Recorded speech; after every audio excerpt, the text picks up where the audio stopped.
ध्यान से सुनो दोस्तों, हमारे जीवन में सारा खेल हमारे मन का है। जो इस मन के खेल को जान गया वो अपने जीवन में अपनी सोच से भी ज्यादा सफल हो जाएगा। तो इस मन के रहस्य को समझने के लिए प्राचीन काल में कई तरीके बताए गए थे। वो तरीके क्या थे, चलिए जानते हैं एक कहानी के माध्यम से। एक बार की बात है, एक अमीर आदमी एक बौद्ध भिक्षु के पास आता है और कहता है, मुनिवर, मैं अपनी नींद को लेकर बहुत परेशान हूँ। बहुत कोशिश करने के बाद भी मुझे देर रात तक नींद नहीं आती। सोने से पहले हजारों विचार मेरे माइंड में घूमते रहते हैं। जब सो भी जाता हूँ तो रात भर करवटें बदलता रहता हूँ। सुबह उठने पर भी थकावट और बेचैनी बनी रहती है। कृपया मेरी इस प्रॉब्लम का कोई समाधान बताइए। बौद्ध भिक्षु मुस्कुराते हुए कहते हैं, इसका उत्तर देने से पहले मैं तुम्हें गौतम बुद्ध की गहरी नींद के रहस्य से जुड़ी एक छोटी सी कहानी सुनाना चाहता हूँ। उस आदमी ने सिर हिलाया और कहा, जैसी आपकी इच्छा मुनिवर। भिक्षु कहने लगे, तथागत गौतम बुद्ध जब सोते थे तो पूरी रात एक ही अवस्था में रहते थे। कभी करवट नहीं बदलते थे। रात को जिस मुद्रा में लेटते थे सुबह तक उसी मुद्रा में रहते थे। गौतम बुद्ध का एक प्रिय शिष्य था, आनंद। वह हमेशा बुद्ध के पास ही सोता था। उसे यह बात हमेशा हैरान करती थी कि गौतम बुद्ध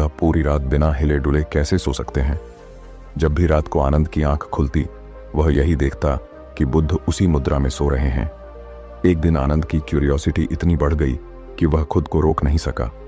आधी रात को वह बुद्ध के पास गया और उन्हें जगा दिया। तथागत, आनंद बोला, कृपया क्षमा करें। मैं जानता हूं कि यह सवाल पूछने का सही समय नहीं है, क्योंकि आप दिन भर चलते हैं, लोगों को धम्मा का ज्ञान देते हैं और उनकी समस्याओं का समाधान करते हैं।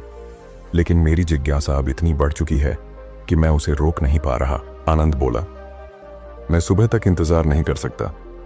कृपया मेरे प्रश्न का उत्तर दीजिए और मेरी जिज्ञासा को शांत कीजिए।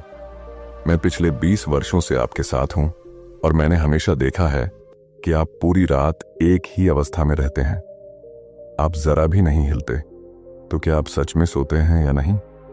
गौतम बुद्ध आनंद की ओर मुस्कुराकर देखते हैं और कहते हैं, मैंने अपने लिए सोने की सही स्थिति खोज ली है।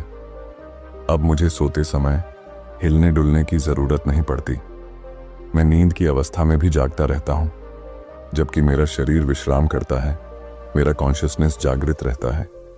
सवाल यह नहीं है कि नींद में शरीर हिलता है या नहीं।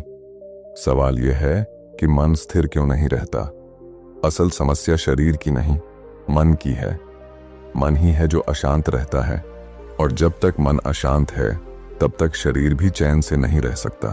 फिर बुद्ध ने कहा, लेकिन मैं अब इन सब से परे जा चुका हूं। अब मेरे भीतर मन नाम की कोई चीज नहीं बची है। जब मैं सोने जाता हूं तो मेरा शरीर शव की तरह निश्चल हो जाता है। आनंद, क्या तुमने कभी किसी डेड बॉडी को